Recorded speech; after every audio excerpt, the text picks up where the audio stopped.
Good afternoon, and thank you for joining us here at the U.S. Consulate General for a conversation with a well-known reporter and editor on the topic of neighborhood reporting. However, before we start today's segment, I would like to read a statement from the United States Embassy in New Delhi on the passing of former Prime Minister Vajpayee. The United States grieves with India on the loss of former Prime Minister Vajpayee. He will be remembered for his immense contribution in bolstering U.S.-India relations. During his tenure, Prime Minister Vajpayee advocated for a robust partnership with the United States, referring to us as natural allies. The U.S. mission in India extends our deepest condolences to the family of the former Prime Minister and to the citizens of India. And on that note, I ask if everyone here and at home could observe a minute of silence in respect for the passing of former Prime Minister Vajpayee.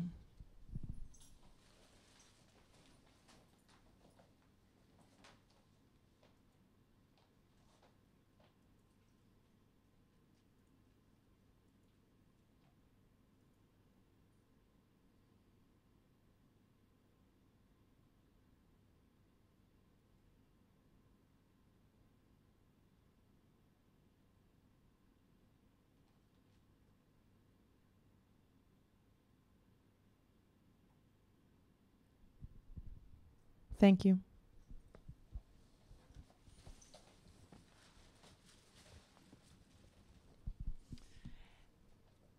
So welcome to the U.S. Consulate General in Chennai, again, the American Center. I hope some of you are joining us for the first time and that this will not be your last time.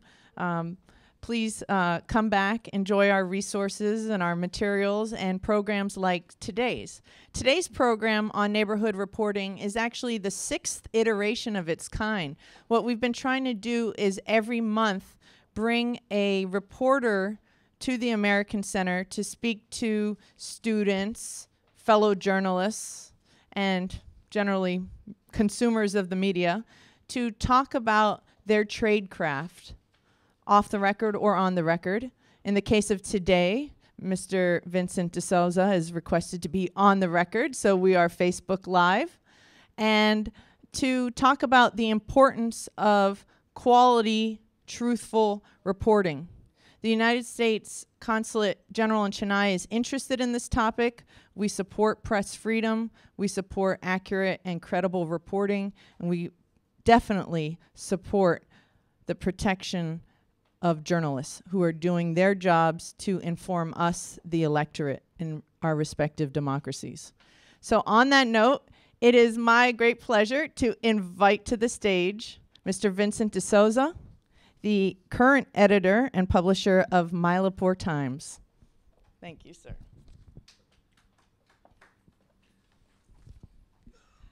So today's event is more or less a conversation. I will ask our guest a few questions, but then I also will also be taking questions from the audience here as well as online.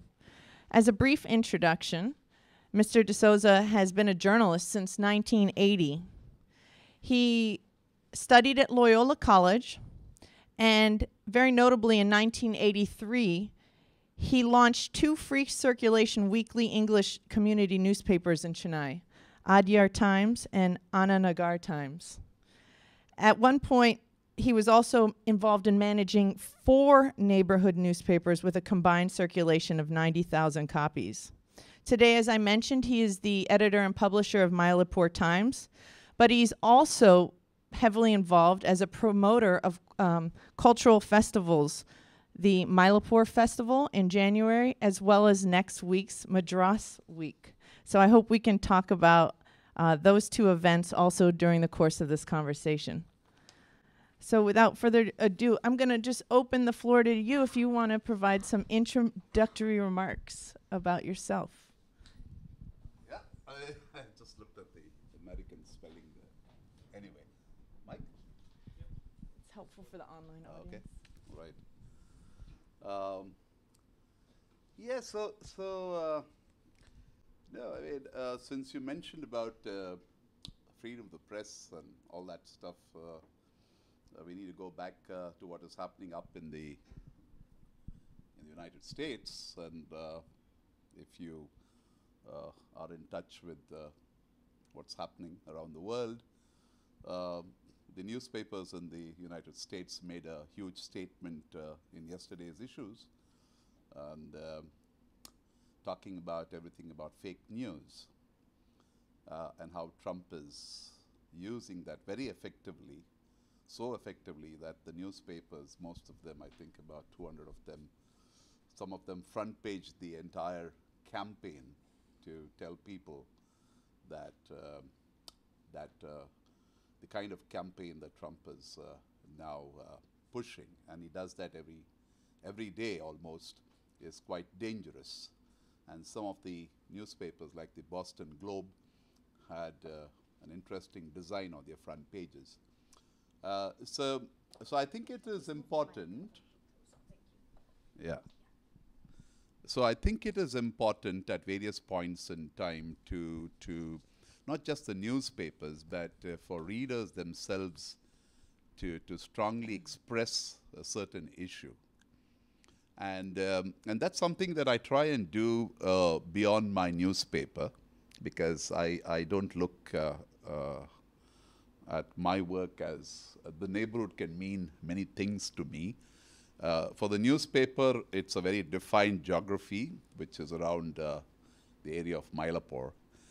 But to me, because of my various interests, the city is my neighborhood, and sometimes parts of the state are my neighborhoods. So it can mean many different things to many people. So it is, what I want to stress here is that while the newspapers may or may not raise certain issues at some point in time, and this is something that I've learned very much from my experience at the newspapers that I used to run and I now run. The voices get stronger when readers add to the voice of the newspaper. But unfortunately, that is not really happening in this country. What is happening, of course, is there's a lot of noise that is made on social media, but the kind of statements or the comments that you make must have strength in them, must have value in them. So we can see that lots of people, you know, there are all kinds of issues. If you picked up social media today, in the last 24 hours, there are several issues that people are talking about, but they don't seem to have an impact on the kind of people that you're trying to sort of impact on or share on. They're very vacuous. You know, some of them are just going off the handle because we do not know how we need to be expressing ourselves in the public space. And that's a skill that we need to know. When we put out our comments in the public space, we need to know how do we put these out. I mean, do they have a point that we are making?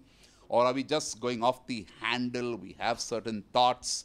And social media is such an animal that you can just, as our friend sitting there, he can kind of, you know, just because he thinks he's now like, you know, reacting to what I'm saying, he'll probably just put his, I don't know, fingers on that keyboard and just, you know, go off, which is not, because you've got to think it out. But so I come back to this point that one of the, it's not a regret, but of the many years that I've been, it's 25 years now since we started our first small newspaper. The one I'm involved in is 24. I believe that if the community knew how to then leverage the communication that is going out through the newspaper or otherwise, it would have a much bigger impact on politicians, on officers, on issues, on campuses or otherwise. And so I kick off with saying, you know, I'm not going to be talking about myself and what I do, but I'm trying to say we need to be in it together And that's what newspapers are. So newspapers which have a very strong, readership, which is going beyond just buying the newspaper and just reading it, are much, much more powerful all the time and make an impact than just sort of being just another newspaper which is just kind of putting out the news or information. So there we are. I mean, it's a kind of a little heavy start to the whole conversation, but there we are. Well, we'll segue from that. Democracies thrive when the respective electorates are informed and engaged, like you mentioned. Do your community newspapers that you've created over the course of your career help to, in some way, to inform as well as to keep the community engaged? Right. So that's another issue. So I'm a very political person. Again, an issue is that, are you really political? So what do we mean? And that's another problem that we have in this country. You have a role to play in different places, right? So you have a role to play as mother, father, father-in-law, whatever, a student or whatever. You have to have a role to play in your campus. You have a role to play at home. But you also have a very important role to play outside your campus or your home or office. What is the role that we really play? And when we play that role, that's when we become political. We kind of support certain civic issues. We get political in real hardcore politics. We take a part in social campaigns or social projects. And it is very important, therefore, that all of us are strongly political. That doesn't mean you need to go and join left party or the DMK party or whatever, or go and join some kind of social activist organization. But are you playing a role in the space beyond the campus? And what role are you really playing? Right? And you play a role, whatever kind of role that it may be, then you become political, and then that takes you along into a much more active citizen role play that you have, which changes the way people look at us.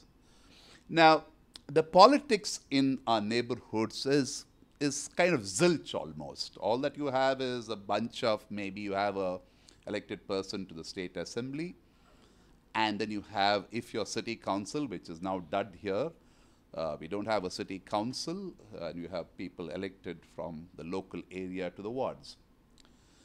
Now, the little that we have done is that, and that's again reflective of our communities, is that we are absolutely ignorant of the way systems work. What does a councillor do in a city council? What's his role? Yeah, how does he or she get elected? What's the ward? What's the boundaries of this? What role does she play or he play in the council and outside? And what's the relationship between her, him, and the community and you? Right? So if you're ignorant of it, how are you going to leverage it?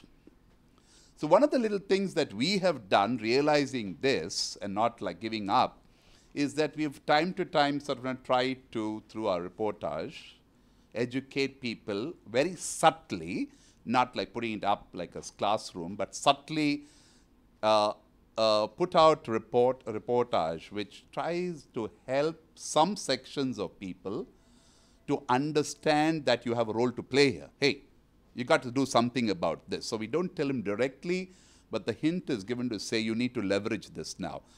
This lady is proposing this, and then we end up to say, what do you think? Right? So now we can do that to one level, but then, if you don't participate in it, then, the thread sort of winds up, right?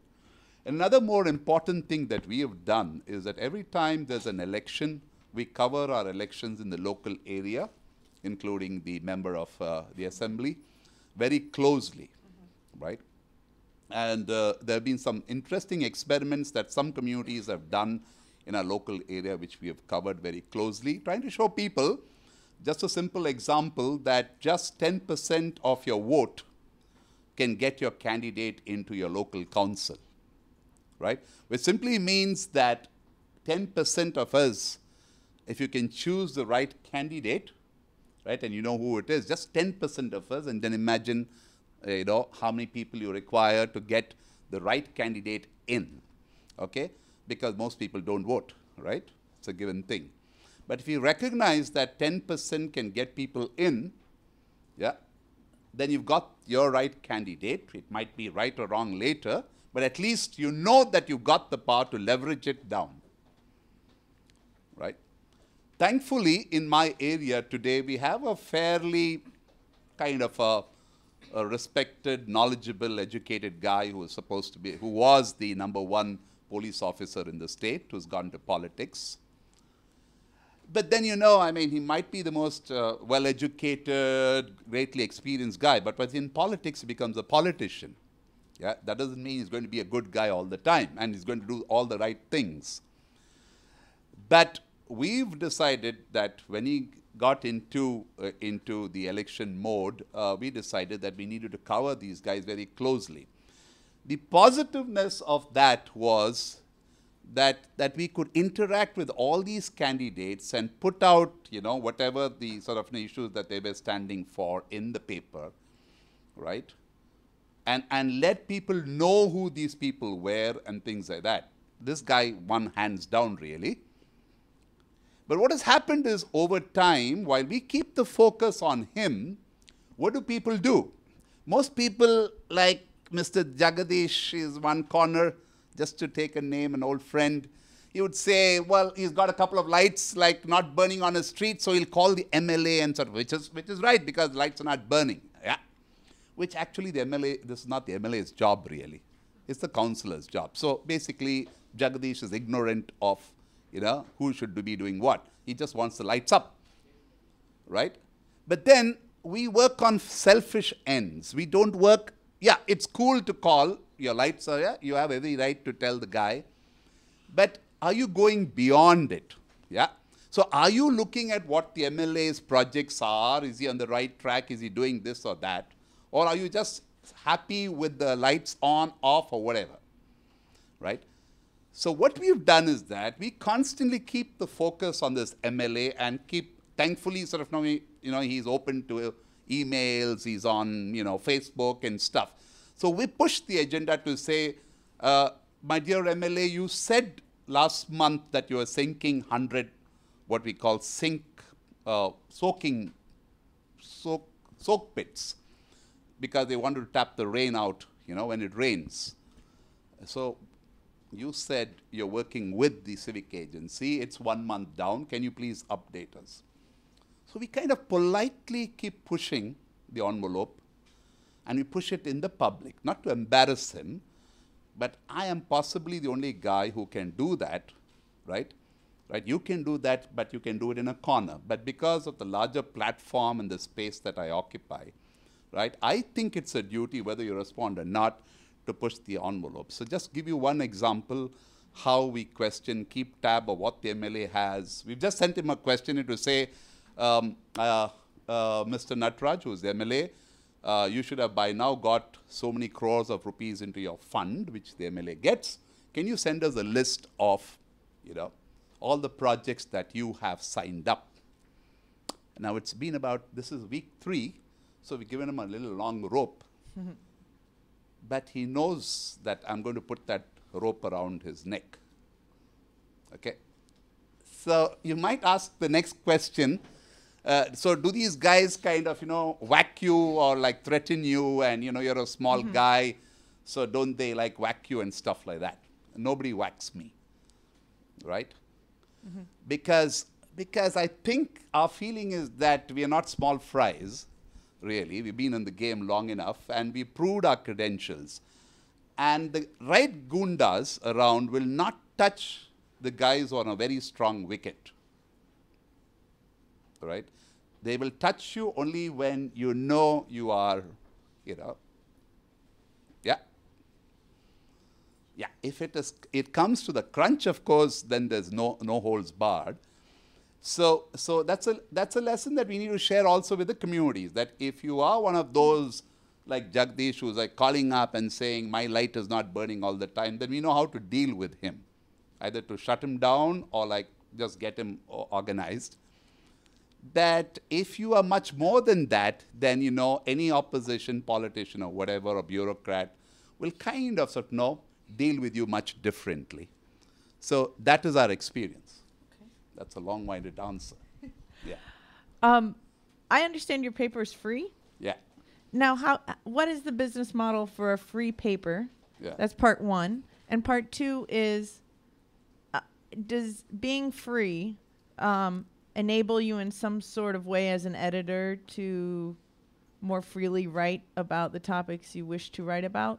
Or does it restrict you in any way? Okay. So before I kind of proceed, I need to give credit where it lies, because this is where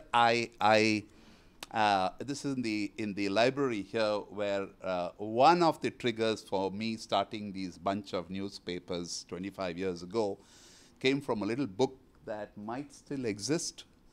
I should have just pocketed it and like taken it home for souvenir. That it's a book which said it's kind of probably now lying around. If it's lying around, probably lying around for the last 40 years.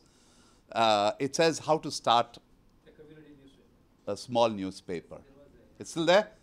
Okay, can I kind of, we'll get you a gift copy, sir. That's great. Yeah. So I must give credit, because I'm like coming here after a very long time, but I used to like haunt this place in my student days and thereafter. So that was a lovely book.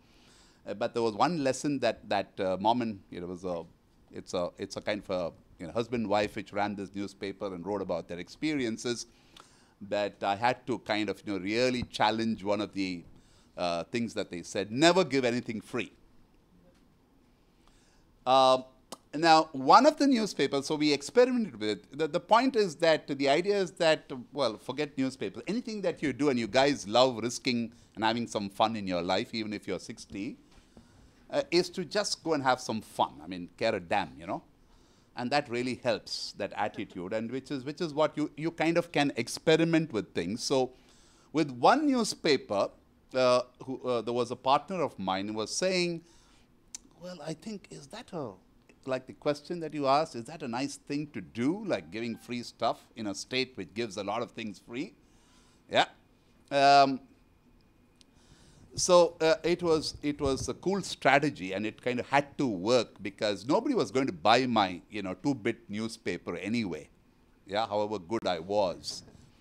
So our strategy, again, we don't say we are a free newspaper. I do not say. I don't think my newspaper is free. There's a value on the newspaper, and that's why you pick it up. You don't pick it up because it's just lying around the place, or I'm dumping it on you, because I put a value on it. So that's the difference, right? So I don't call it's a free newspaper, unless I have to give you details. Yeah. But the strategy is very simple, right? And most people in this business who are running businesses do it, right? Is to put value on it, right? So that then people then put value on it themselves and begin to pay for that newspaper. And the way they pay the newspaper is in the advertising that is there in my newspaper. I kind of I'm a backroom kind of guy, and therefore I'm very amused. I don't let you sort of know, but I'm very amused when people ask me this question when I'm in my 25th year, right? Are you making some money? Right? Now, that's the wrong question to ask a guy who's been around for ages in a newspaper, unless his grandfather has left a great estate and he's like giving it away, right? It's so easy to make money, isn't it? Right? It's so easy to make money today. Yeah, you want some tips? Like, we'll have to have another talk on another series about this. Yeah, but it's the easiest thing to make, really, right? But you need to know some tricks how to make that. You can make it the right way or the wrong way, right? But my way is, like I said, is to say, put the value in it and demonstrate the value openly. So when we put out the newspaper, we put out the newspaper so that our readers and everyone else in the neighborhoods that we were there right, could see for themselves that the value it was generating because our readers were like spending a lot of time on that newspaper and valuing it, right? And therefore, it doesn't sort of take very long either for the tailor or for the grocery shop guy or for anyone else, right? Because if he's thinking of doing something different and running his business, his ears is to the ground, so he knows his customers, he knows what's happening around. Doesn't take very long to realize kind of thing where he needs to put his money. And that's what people have done, right? So the smallest guy in my neighborhood spends like something like anywhere between 1 lakh or 1.5 lakhs on me. That's a big sum of money.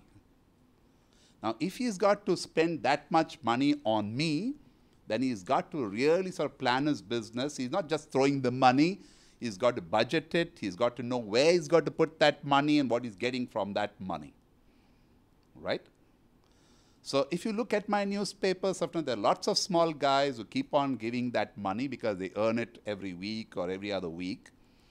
But they kind of, really trust me. Hopefully, certainly he gets his returns. He's not, again, an idiot. So he's coming back to me and so putting it there. So I have to, the biggest challenge for me is that I have to be valuable week after week after week for many years, hopefully, and that's what I do. So, yeah, if you ask me, many people say, hey, Vincent, lots of ads, man, in your newspaper. I don't want to talk business with an ordinary guy who's saying a lot of ads, like, why don't you like put on, like more stuff. So I say, if you challenge me, then I'll ask you, say, let's start counting. Yeah. So healthy journalism is possible if there is healthy business in that journalism. Any business for that matter, but especially journalism, needs healthy money in order to keep it going. Otherwise, we get swayed by another guy who's like saying, write about me, we'll give you some couple of thousands, or like, we'll put the ad in your newspaper, why don't you write about my wife, or, dog, or whatever. Yeah, so healthy business, healthy journalism, super equation works well. Question is that, how do you do that business? It's tough today. It's tough. I'm sure it's a competitive market. I wanted to touch upon two things that you brought up. Fake news, credibility, trust. Yeah. And I have a quote I want to share from an American editor of a community newspaper, the Deer Creek Pilot. He said, community newspapers have the power to bring about great good and make a profound difference within their locales. And among the good ones, the ones who endure and even prosper, like yourself, there is always to be found one common denominator: trust. How did you create the trust within these communities that created what I understand to be the foundation of your successful enterprise? Many ways. I mean, I think these are classic ways. Everybody follows them. I think the first thing is that we still do, and we follow all the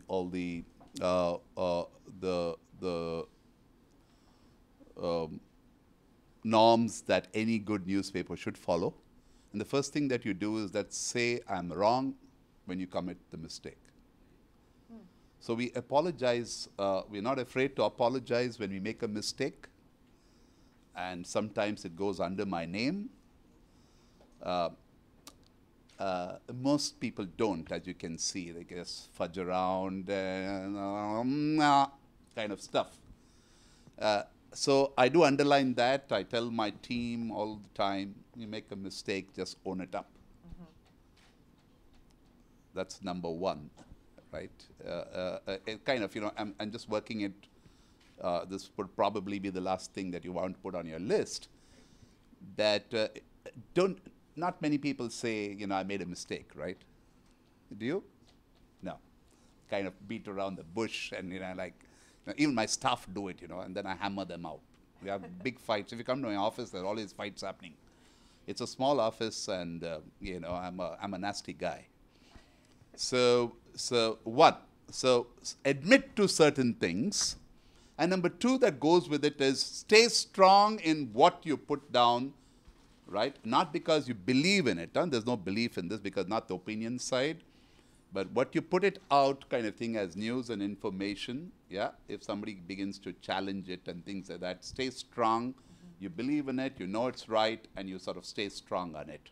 Just because somebody's trying to rattle you doesn't mean you give in, kind of stuff. So you need to demonstrate, I think, to your community and your readers that you know, you kind of play by the principles, and that's what we have always done from issue one.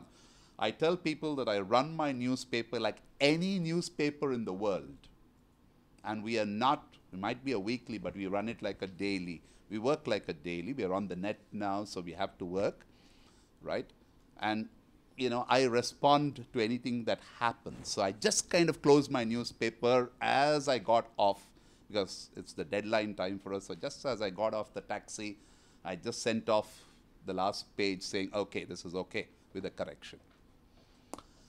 So just be very professional, whether you're small or big, and then people get to know, you know, that you know, trust you. You kind of, you know, they respect you, and most people respect us. There's been one issue that kind of people always, you know, they're a little quiet about it, that I know there is an undercurrent that goes on in the area that I work, and it has to do with something that is plaguing this country today, and it's all about religion. I won't go too much into it, but there are lots of people who associate who the editor is and what his name is and where he comes from and how does he report certain things. And there are lots of people from time to time who challenge us in the public space or privately, saying, why is it? So there are a set of people saying, I find that your newspaper is devoting much more time, space, pictures towards this. Why is that? Is it because you are Vincent de Souza? So I get you get the hint.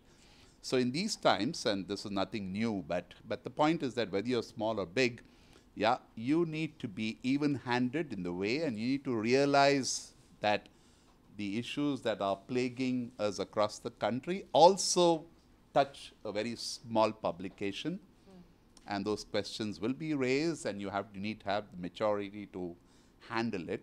And it is because the way we handle it and the way we presented ourselves that we again earn the respect of our readers, the majority of our readers. A number of our audience members for these talks that we have are students. Right. A lot of them are journalism students. Maybe they're just students who are flirting with the idea of journalism. Yeah. I was wondering if you could share a little bit of your wisdom on journalism, but also I saw in your bio that you actually studied physics Yep. in Loyola College. Yeah. So if you could help us peel back a layer of Vincent and tell us about how a physics student moved from physics to this field. Yep. Yeah. It's like the old Indian story. It continues to do that. We kind of we rubbish ourselves doing all kinds of stuff when we are young, because we don't. I come from a background where I'm possibly a first-generation guy in college. So, you know, I mean, we do all kinds of things. Different people have different ideas, suggestions to make, do this, do that, when your heart is really driving. Where I edited my school magazine, I knew where I wanted to be. But then, you know, people are driven. It was the season of being driven into engineering, and therefore I was thankful that I was thrown out of the engineering sort of an interview. And then someone said, man, you've got that many marks. Therefore, you should be in the sciences, and therefore I said, okay, which is the best among sciences? Go in for physics. And luckily for us, it was, you know, like an American system, so you could choose many things, and one of that was journalism. Physics, whatever, blah, blah, and then journalism. So, and it was also a credit course, so you could kind of fool around, get your 35, 40, and then get more in English, and, you know, just get out. So I think really in journalism, You can do anything you want. Most of the guys who are in journalism haven't really gone to a journalism school because they're probably great guys who can, suck out information. They're great guys in communication skills. They kind of write well. Their language skills are great and all that kind of stuff. They want to have fun in the world and not get stuck somewhere. This is the only sort of line that can, takes you A to Z. I can be one day with Jayalalitha, I can certain another day be with Karnanidhi and or Vajpayee or whatever. So it's great fun, right? So anyway, so the wisdom here is that I think you need to have great communication and writing skills, for which you need to keep writing every day of your life. 2, you need to be curious and up on what the world is around. You need to be an A to Z person. I just had a little debate with the security guys because that was not the security drill that I was used to when I came in a couple of years ago. So, but, I'm always engaging myself, right? It doesn't bother me whether it's a security guy or whether the American consulate or the Indian consulate. Doesn't matter, So you got to be up there, kind of, which is like pushing yourself, blowing yourself, not just physically but also intellectually. And if you can do that, then you can sail into any kind of newspaper. Yeah. So those are the things you need to have. Those I think you need to write every day because our skills are pretty pathetic nowadays. So that was write every day. Yeah. Be interested in things from A to Z or Z. Yeah. And to be a little bit of pushy. Pushy. It's a competitive field. Be a ruffian. Yeah. And stand up for your rights. Yeah. As you become a ruffian slowly, then you become a more decent ruffian. You know what I mean? Kind of, you have to sometimes use your elbows. You want to use your elbows, use your elbows. Yeah. So anyway. Yeah. But that's part of journalism, because most of it, as you can see on television, as you guys are used to, those poor creatures have to just for a 1 minute stuff on what they comes out on their screen. You got to do all kinds of nonsense around, hang around Vajpayee, walk with them, all kinds of rubbish, and then they vomit all kinds of stuff. It's so boring kind of thing, but it's pathetic. So you got to get around. Can you imagine those guys who were standing outside Kaveri Hospital? It's raining, it's like dogs standing there. It's a hell of a job. So I'm not discouraging you, but that's the part of the package. Yes. Yeah. Well, I want to invite the audience here as well as online to please speak up if you have any questions for our guest speaker. Do we have any questions from our online audience at this time? And from our in-person audience? All right. This gentleman, thank you.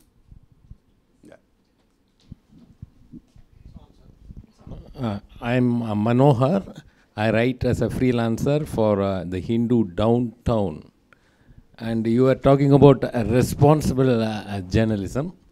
And I take part in reporting or writing about people who go unsung, unwept and unhonored. Mostly about personalities. Just like that, see a coconut climber who climbs a tree, on all the hazards about it. I think your newspaper also, or a neighborhood newspaper, yours is the best, because several others like Mylapore Talk, Mylapore Express, all been coming. But then your newspaper, as you said, has a lot of value behind it. That is the reason why many of us just don't pick it up as just a casual free newspaper, and there's a lot of info on that. And even if I want to place an ad, I would rather place it in your newspaper. Oh, thank you. Yeah, it's about all adding value to it. But, the best thing that I like people telling me is that, when we come out on a Saturday, our paper is a Saturday paper. I don't put it out, but when one of our guys, or, our client who's a little stingy or tough character and using his elbows, and I want to use my elbow too, and I say, listen, let's walk down the street on Saturdays and we'll see whether people pick up my paper or people pick up the Hindu. Yeah. So the first paper that will pick up, they will pick up both because it's lying there. They've got to pick up both. But the first that they will read is my paper, and then they'll go to the Hindu. So much for demonstrative. That was kind on of the stuff. record. Yeah, it's all always on the record. It's a fact of life. So Saturday is tomorrow, folks. You can walk down with me 5:30. My paper comes down at CP Ramaswamy Road. There will be 200 people who will be at the gates to pick up a copy of my newspaper. But of them, there will be 75 people who are picking the newspaper not to read the paper first, but because they need to engage a house. So if you want to get a house in Mylapore, that's the paper, not the Hindu. Got it? Yeah, okay. You don't have to, I know it like, you know it demonstratively. Right. Anyway, let's go. Yeah, you wanted to have a question? Someone else had a question. Lady in the background?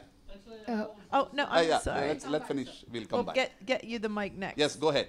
Yeah, normally I hate reading newspapers because they put a lot of negative than the positives. Yeah? But I remember reading your newspaper when I was in school. I studied in Anadesh at Blue Star, near Blue Star. Ananagar? Yeah, Ananagar. So I was a little bit impressed that your newspaper did have positive things. But today only I'm actually meeting you in person. I have this question. You say that you are political, right? You're like more of a political person. No, I am political. Okay, it means many things. We'll talk about it later, not here. I after reading a lot of newspaper stuff recently because I was forced to do it because I wanted to know what's happening around me. I just found out that most of the newspaper, any newspaper you take it, not only yours or Hindu or anything, they always quote the negative things about the politicians. I mean, any politician you take, whether they are the ruling party or the opposition party. But there is also another positive side of the good things what they're doing. Sure. Honestly, I've never seen any of these people report unless on the day they die. You know, if they, for example, you take the DMK patriarch. I used to have a very negative opinion about him, but on the day when he died, they gave her the homage, saying what all he achieved, what all the good things he did. I was really impressed. Honestly, I became his fan. I was wondering why all these many years they were giving all negative reports about him. Only now I'm able to see so many good things about him. And so, don't you think that journalists and the politicians have a huge gap, a gap where they are not able to understand the leaders? Do you think this must be addressed? No. The point is that perhaps if you look at what a newspaper is and the way they function and what their function is that primarily it's news. Okay, so people cover news as it happens. B or C kind of thing, whatever is doing at that point in time, you cover this. We'll come to that point about the positiveness a little later, so you just keep covering it. But when a person passes away, like yesterday, today, whatever, many people, I think some of the newspapers did a fantastic job of the way they kind of laid out the backdrop to all these people. Not just the Hindu, which has a large resources, which did a very nice job, and it continued to do it on many days. It probably is an occasion where you kind of then look at the personality completely, because that's the occasion. You can't expect me when he's probably just sitting at home and sneezing a month ago to keep writing about how great he is, right? So the occasion demands it, and therefore the newspaper decides to cover it in a particular manner. This thing about the positiveness is something that many readers keep echoing kind of stuff, and I think newspapers, some of them are responding to this. There are lots of readers who say, when I open the news, I don't want to open this newspaper because it's always having death and gore and all kinds of scam and stuff like that. But that doesn't mean I need to put nice flowers on the front page for you, because that's a fact of life, because the newspapers are reflecting, what is happening around us. But there are sections in a newspaper, there are occasions in a newspaper that allow for it, and you can see sometimes in some newspapers that there is an attempt to kind of show the positive side through also very ordinary people like he just mentioned. or the little acts that people do. If you just saw in your paper about the donation that was, he's not a politician, but the donation made by the husband of this nurse who sort of, passed away in Kerala. He's made this 25,000 or whatever, right? Yes, I think the murmurs and the feedback from the readers, like I said, readers have a big role to play, must have a larger impact and feedback on newspaper publishers, editors and all that, so that they know that that doesn't mean that I will stop putting out the dirt, because my job is to report the news. So if he's a dirty guy, if there's a scam and whatever and 10 people are dead, I don't know if I'm a very, very sharp observer of the media and how people respond to media and things like that.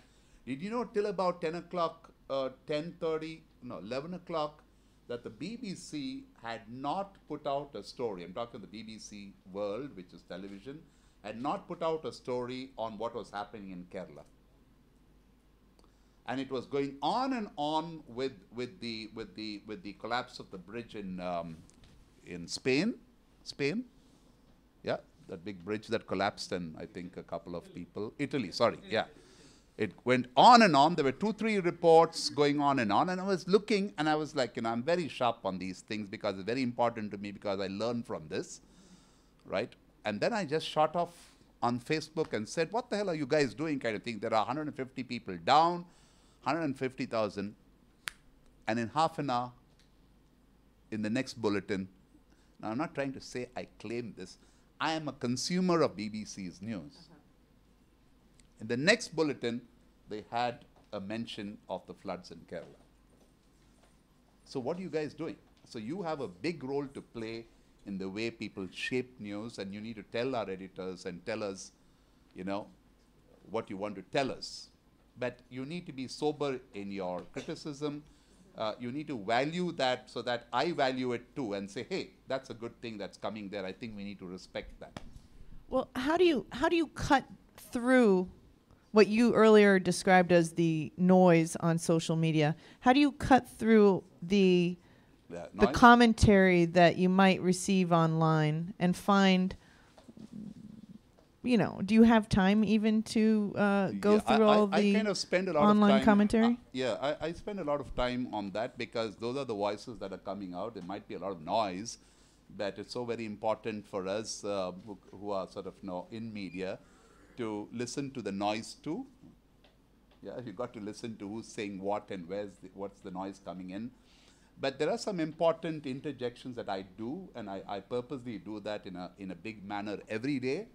Not many people sometimes would like me for that, but I do a very strong interjection for people who are saying the wrong things or probably are very badly informed, or I try and then hijack the debate into a different sphere altogether. And I think that's my role to play.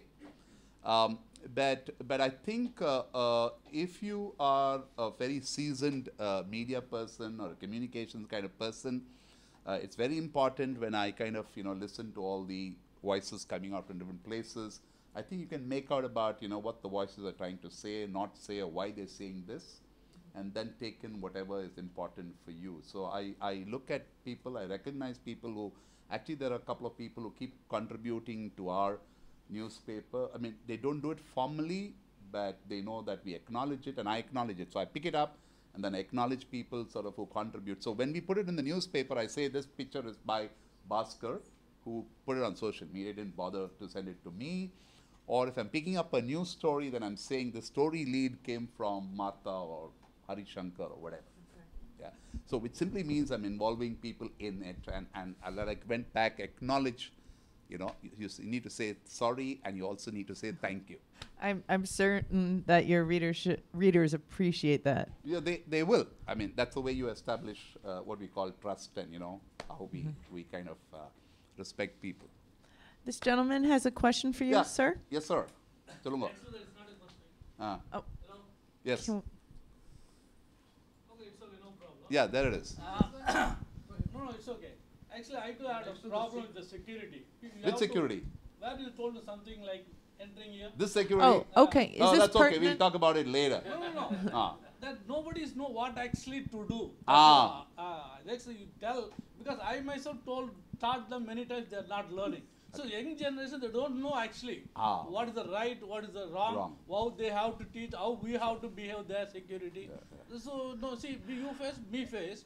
Nobody knows Sir, that. okay. Now I've seen you a few times here, so after this, I'll take this up with you. I'd like to hear your suggestions on this. No, because first time he faced, if he tells, everybody can understand what actually need to do. Yeah, I just used it. I mean, those guys are good. Like I said, just pack everything together. I don't need anything, you know.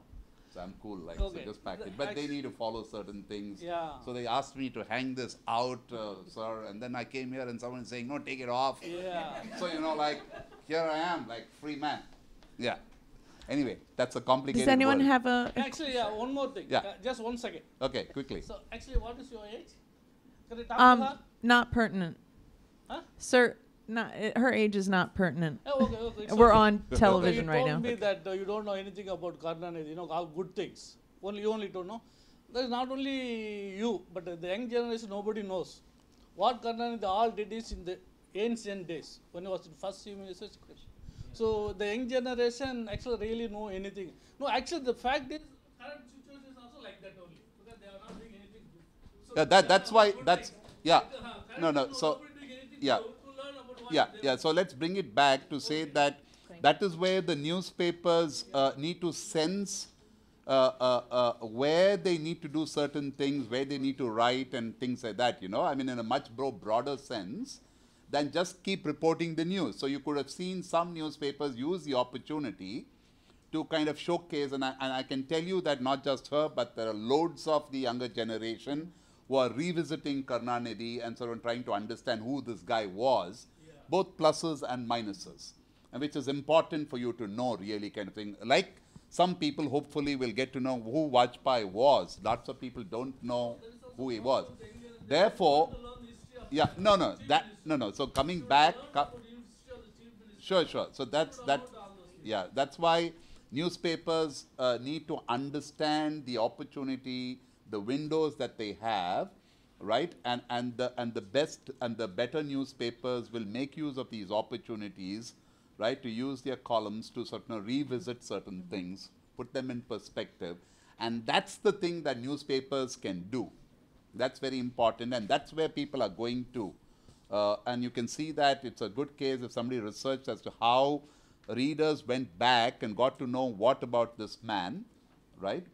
It'd be very interesting to see why they went back, how they consumed that, what was useful for them. And that's a very, very important role for newspapers of any kind to do. Yeah. Question from this gentleman? I am Professor Armugam. Yeah. Retired from Anna University. Now I am the General Secretary of Federation of Velacheri Welfare Association. I have many issues.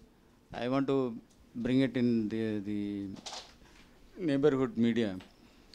But as you said that they are all political, that is a bottleneck for me to bring out the newses and issues faced in Velacheri.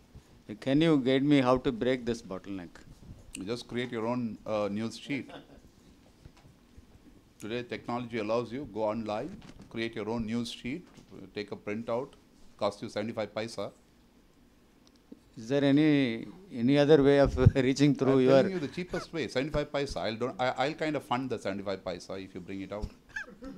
Bring out your own newspaper, news sheet, or create a blackboard in your colony in four places, which many villages do, even today, and put it out.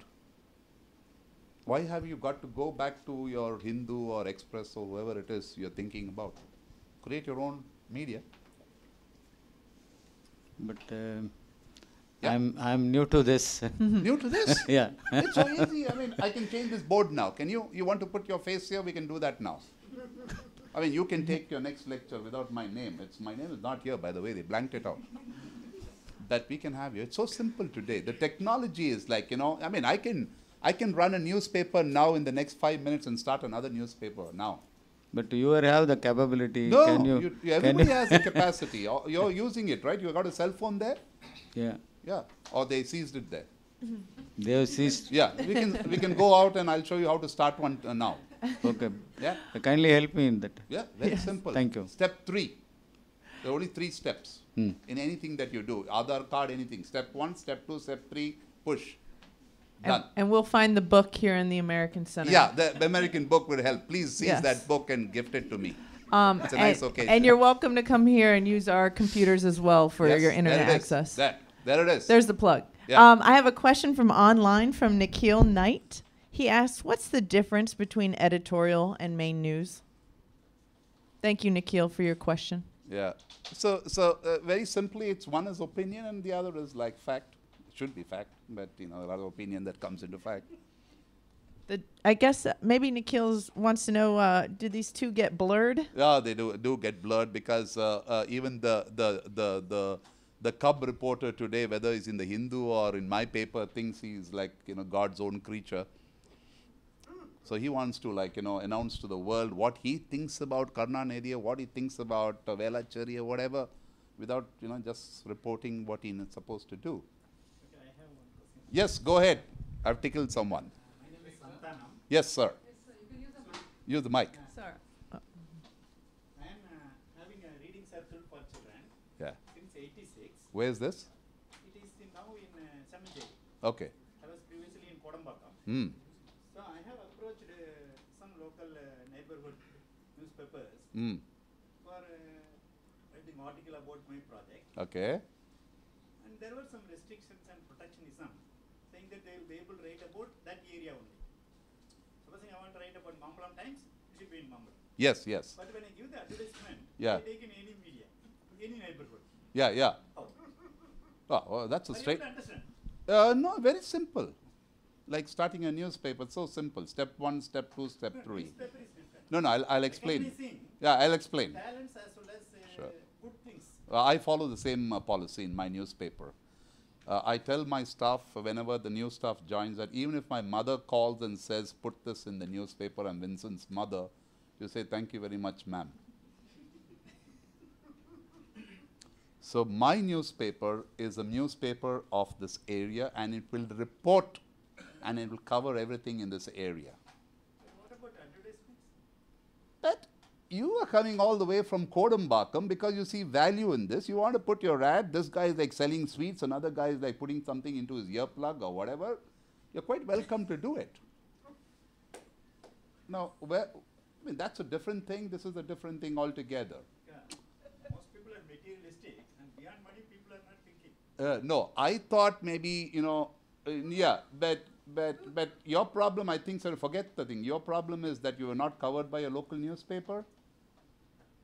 The more What they were trying to hint to you, maybe you didn't pick up the hint, is that they must have told you. we give ad as well as Now that you're revealing a little more. we do both. Yeah, I'm coming to that. People are protectionism, they are following Yeah. that for. You see, you are fallen into a trap and therefore sort of you're the victim now. And you're regretting it. We won't go too much into detail. I don't want to embarrass you. It's nice, right? Yeah, But doing good is good business. Yeah. And it should be recognized. absolutely. That's what I expect. Yeah, yeah. But, I'm a local newspaper. I mean, there are lots of people who come. My daughter is dancing. I'm come from the US. I used to be in Mylapore. My grandfather was in Mylapore. Can you please write about my granddaughter who's like in Atlanta? We landed up to say, listen, I'm sorry, because there are another half a dozen Mylaporians already dancing tomorrow. What will I do now? All those things come up.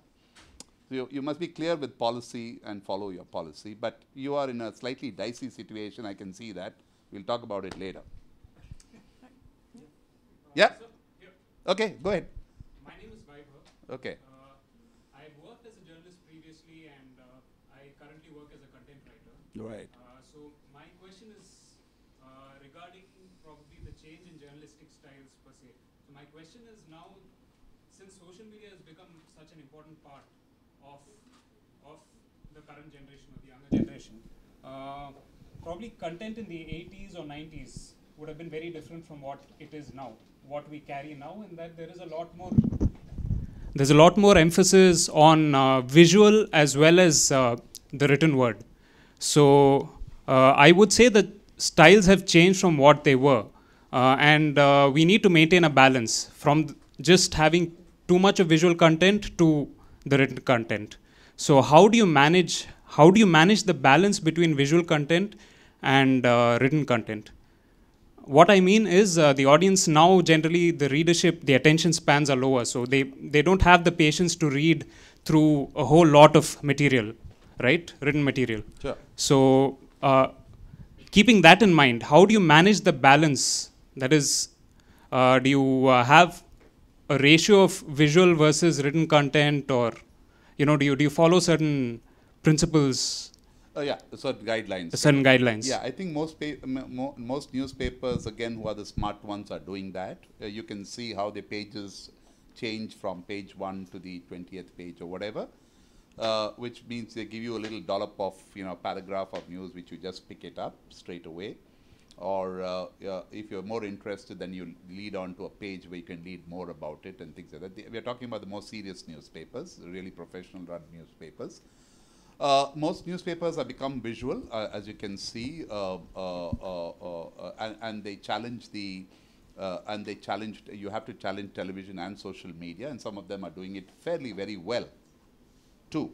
Okay, because I know you can, I just give you this thing about our friends who used to do it long time in Singapore, and football is a crazy thing up there, like in many places, but this newspaper, right, used to devote about 4 pages to football, and my friend who used to come very early, it's an afternoon newspaper, right, would use graphics and pictures, right, to explain to my reader, to recreate every move that was made in scoring the goal. This was done 10 years ago, which television does now in cricket and football. Doesn't have much time in between, but the newspaper had a reason to do this, because the football crazy guys, right, would have, and there was not too much of replay in those days. If you've been watching television for a long time, all that is not just come up now to excite you and stuff like that. But then this guy was using to say ball moved from here to the midfield, meant here, and that's how the goal was scored. And he was saying television or his competitors of that moment, right, did not have the facility to do it, and that's why the print is doing it now. No. And so clever newspapers today are now sort of doing the same thing, adapting things, knowing what their readers are, and sort of giving them little dollops here and there, but also sort of doing things, and it's a given thing. You might keep on saying social media, this, that, and the other, and we are going to die, and radio is going to die. It's because media has adapted to it, it's very smart, and there are smart brains behind it, and the smarter guys continue to survive and let others come in with other ideas. And that's why they all coexist today, right? Because what radio can do, social media cannot do. And what television can do, certain newspapers cannot do. And what newspapers can do, television or the computers cannot do. It's a given thing. If you think hard, you're creative, you're there. It's just that we are challenged as to how sort of people do it. You can see your own newspapers, Indian newspapers, some of them, being challenged and then sort of doing that. It might work this way, it might work that way. So if you looked at the Hindu, which has got like, giving you 2 parts plus a magazine section plus something else thrown in on a Sunday, yeah, it's done with a certain strategy when it's done. Is it working? Yeah, Hindu has to take care because it's spending a lot of money on newsprint on Sundays and it's not getting advertising for that newsprint. Right? But it's done for a particular reason. It's got to find out whether that is bringing it more readers or bringing it advertising bucks. So, but newspapers that are smart are doing this. Yep. Okay, we have time for maybe 2 more questions as we're running. Quick ones. Shoot. Running out. Mike. Oh, somebody here. Go ahead. All right, and you'll be our last question before. Content creation is different from journalism. Sorry? How content creation is different from journalism? What do you mean, really? As in, the content creation is basically about the media stuff, right? As in, I understand both content creation and journalism, but I don't understand the difference. In which space? So you're talking in medias and like what? Like either it can be a magazine or online magazine or anything. Yeah. Online as in social media also. Okay. So how is it different from a news report, a journalism thing? Because in a content I can put the same information which a journalist can give. Sure. So how is it different? How is content Well, if creation? you can do what the journalist is doing, then there's no difference. But then they two are treated as different things, right? Content creation is different from No, yeah, it depends on probably if you get into a certain context, then we'll get into all that. I mean, content creation is done even for all kinds of stuff, rubbish around the place. Okay. Depends on where you are, right? Everybody needs content somewhere or the other. Okay. Yeah, but the one thing that is professional journalists have clearly sort of underlined is that there's a huge difference between stuff that is getting into newspapers, into anything to do with journalism and the rest of the world in this business about social media. Okay. Because if you follow the principles of journalism, yeah, there are different levels at which someone reports it, someone sort of then edits it, and then someone else cross-checks it, and then it goes into a design place, and then it is placed on the page and all that. Whereas what is happening on social media is just stuffing stuff in. No, I asked you because I was a content creator in a site. Where?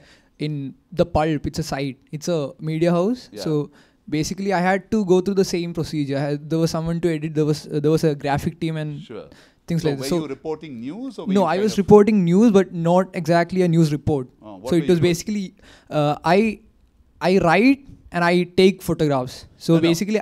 So what do you write on? I wrote on food places in Chennai and certain instances like something happened, some random programs and all.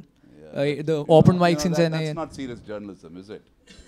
No, but then... We were just going around having dosa, idli, and you're saying it's no, but then I can include the serious journalism thing as well, right? If if you're doing serious journalism, then like I said, it's like anything else. If a newspaper is doing it and you're doing it, it's the same. So it becomes journalism at times. Yeah. That's what. Online journalism. I mean, there are hundreds of them around. Okay, sir. So wrong. one more thing, sir. Yeah. So, sir. Quickly. Yeah. He's going to shut down. Yeah, sir. Yeah. So about the thing which he said right now. Oh. I forgot his name. You need to know his name. You're sitting in a journalism yes, sort of thing. So what's his name? Ask him. Vaibhav. So the thing which Vaibhav said now. Yeah. I actually this is a thought. This is not a question. Yeah. So I'm thinking of a newspaper. Yeah. Which is basically about pictures and points, things which are on point instead of descriptive. What? You want to start one? No, this is an idea. So that's an idea. Yeah. So I'm always looking for people. I'm giving him 75 paisa to roll his paper tomorrow. Yes, sir. Yeah. But then are you pitching or what? No, sir. I'm talking about a newspaper with poems and pictures. No, not poems. News as poems. News as verses. No, sir. News. Instead of descriptive newses, as in Chennai, this thing happened, so something like that. Yeah. Instead of that, things on point, as in there will be photographs, more graphical representations, more infographics, everything, and everything should be just on point. Because as a person, I hate reading newspapers because of many reasons. It's worse form. Yeah. Vikram Seth kind of stuff. I don't know. Do it, right. Okay, we'll talk about it later. Yeah. But I won't fund it, it won't work. Okay, last question. Last question from the lady in the back. Oh. Hey. Yes, there are two people. Okay. Yeah, okay. They've been waiting. We've been only talking about content of the newspaper. Yeah. There is a big difference between the older generation, which they were writing, and the difference of current writing. So I'm talking about quality writing. The writing. Yes. So we have talked about and discussed about the content part of it. Yeah. So what about quality? Quality writing, the making of the impact on the readers. Sure. For that, we always end up with education. Okay. So what has education in journalism to do with the quality writing? Yeah. So it's very clear that all newspapers have pretty bad. Most of the people who are coming in, the talent, do not fulfill the needs of a newspaper. And more than the newspaper, if you look at your television and most of the young people, because we need young people in television simply because you got to be very physical. Whereas vis-a-vis, if you look at the BBC, there's no young people there. They're all 60-year-old guys running around and doing the same job. And you know why they're there. So the television, Indian television, exposes the quality that you're talking about in the way people speak, in the way they sort of report, even live or otherwise. And therefore it does reflect badly on our education. So like I said, You see, a skilled journalist need not have education in journalism. no, but he's got, He's got his, most of the older generation communication guys, skills and things like that. Yeah, We will have a great impact so on the. but many of our older people have now retired, Absolutely. probably finished off only with the intermediate. Exactly. But the quality of that school education was so high and the reading was so vast that they wrote great stuff. That's right. Yeah. Okay. Yeah. Thanks. Yep. They'll think there's a bomb going off online. No? So someone going to ask what's happening at the American Center. We're Yeah. perfectly safe. It's safe. How, We're safe. yes. How do you mobilize a collective voice to your newspaper, neighborhood newspaper? When I say collective voice on issues or social issues of concern, very important, serious, grave issues of concern. Yeah. So how do you get the people in the neighborhood to talk about it? And then how do you capture it? Yeah. And do you focus, spotlight it, Yeah, that's a little tricky role that I will be playing. Then I become a kind of an activist role, which is not really my role, because my role is to do, what my basic calling is to tell you what it is and stuff like that, and give you the space also to reflect it. I don't push that too much. I leave it to people, my readers, to decide what they want to say or do. If I cross the line, then it's getting into a slightly tricky area of me then becoming an kind of an activist kind of newspaper. And I wouldn't want to get into that space really. Like I said, I told you about the way we cover our local politics and all that. I might just give you a hint. The way I put out information, the way I'm kind of reporting every week about the election in my local area, my candidates, what they're talking about, and what the data is of the past election. That's why we showed people by getting data in, which is what now most newspapers do with data journalism, to show that over the years in the local elections, this is how people voted, right? And if you look at some of those candidates, they got in with 9.9% of the vote, which actually in a ward, basically you've got about 10,000 or 12,000 voters really in a local election. And therefore, the hint given to you was basically is that if you would like to have a good candidate in, and if you got together, another 10 votes would make a difference, and then you'd pass into 10% of the vote. But I'm not really in favor of pushing too much of an agenda, because then I get into a different space altogether. Thank you. Thank you. Thank you for your question. Thank you for our audience online and here for your questions. Before we bid you farewell, next week is Madras Week, and as I understand, one of the principal organizers, is there anything you would like to share with us concerning Madras Week? Yeah, I mean, in the sense, this is not the forum for me to plug that in, but yeah. No, so I wouldn't want to do it. I mean, everybody knows about it, but for you guys who don't know about it, we celebrate the city. Some of us got together thinking that we need to be proud of our city. And the nicest thing about it is that we've left people voluntarily to do whatever they'd like to focus on the city. We get a positive and negative feedbacks on what this is and not this is. But I think it's very, very important, and we think it's very, very important, and you should think so, that you need to sort of first be proud of your city and stand up for whatever it is, what's and all. And therefore, what we've done basically is to get people to sort of host events voluntarily on their own, all kinds of events that focus on the city. It's a kind of a process that's on. I'm very interested in the process itself. I'm not interested in what really impacts today, but the process has been very, very interesting. And I'm hugely excited kind of thing that I think that in the years to come, there'll be literature, more literature on the city. I just spoke to a designer who's from here, who's in Bangalore, young designer who wants to sort of write visual stories on the city. So that's, there are lots of interesting things that are coming out of this process. It looks very simple, but we who are driving it, are very, very, very excited about how this process is throwing up different things where people are refocusing on the city, whether they are artists or illustrators or writers and things like that. And that's important for us than, just having these events, which is all part of the fun.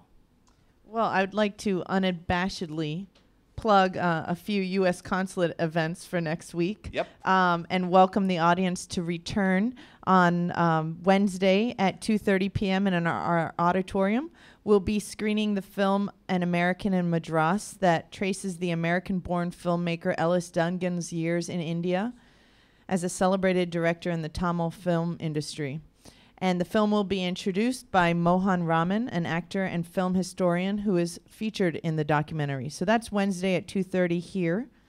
And we also want to invite you to the Women's Christian College Auditorium on Thursday at 3 p.m. And that is for a panel discussion led by our Consul General about the historic ties between the United States and Madras, called We the People. So if you didn't catch that, please find us on Facebook. We have all the event details online. And with that, I would like to conclude this event by thanking our guest speaker, Mr. Vincent de Souza, for sharing your wisdom with us today. Yeah. Oh, I need two hands for this. Yeah. Okay. On behalf of the U.S. Consulate General. Thank you very much. Go. Thank you. And thank you very much. All right. Wonderful. I hope you enjoyed the conversation. Oh, we're taking a photo?